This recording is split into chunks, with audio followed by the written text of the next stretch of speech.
ಗುರುಭ್ಯೋ ನಮಃ. ಹರಿ ಓಂ. ಮದುವೆ ಅನ್ನೋದು ಪ್ರತಿಯೊಬ್ಬರ ಮನುಷ್ಯನದ ಒಂದು ಜೀವನದ ಪ್ರಮುಖವಾದಂಥ ಘಟ್ಟ. ಈ ಮದುವೆ ಅಂತ ವಿಷಯಕ್ಕೆ ಬಂದಾಗ ನಾವು ಫಸ್ಟ್ ನೋಡೋದೇ ಒಂದು ಸಾಗುವಳಿ ಅಥವಾ ಒಂದು ಗಣ. ಈ ಗಣಗಳ ಮೇಲೆ ನಾವು ನಿರ್ಧಾರ ಮಾಡಿಬಿಡ್ತೀವಿ. ಆದರೆ ಇಲ್ಲಿ ಪ್ರಮುಖವಾದ ವಿಷಯವೇನಪ್ಪ ಅಂತಂದರೆ ಈ ಕಾಂಬಿನೇಷನ್ ಅಂತ ನಾನು ಹೇಳೋಕ್ಕೆ ಇಷ್ಟಪಡ್ತೇನೆ. ಯಾವುದು ಕಾಂಬಿನೇಷನ್ ಅಪ್ಪ ಅಂತಂದರೆ ನಾವಿಲ್ಲಿ 1 ರಿಂದ 12 ಮನೆ ತೊಗೊಳ್ತೀವಿ. ಒಂದೊಂದು ಮನೆ ಒಂದೊಂದು ಕಾರಕ.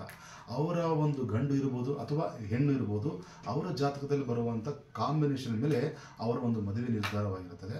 ಅದರಲ್ಲೂ ಗಂಡು ಅಥವಾ ಹೆಣ್ಣು ಬಂದಾಗ ಎರಡನ್ನೂ ನಾವು ನೋಡಿ ಮ್ಯಾಚ್ ಮೇಕಿಂಗ್ ಅಂತಲೇ ನಾವು ಡಿಸೈಡ್ ಮಾಡ್ಬೋದು. ಗೊತ್ತಾಗ್ತಾರ?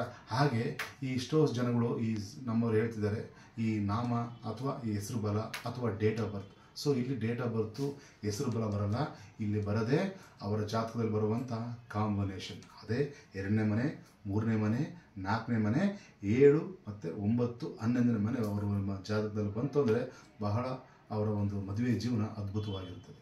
ಧನ್ಯವಾದ.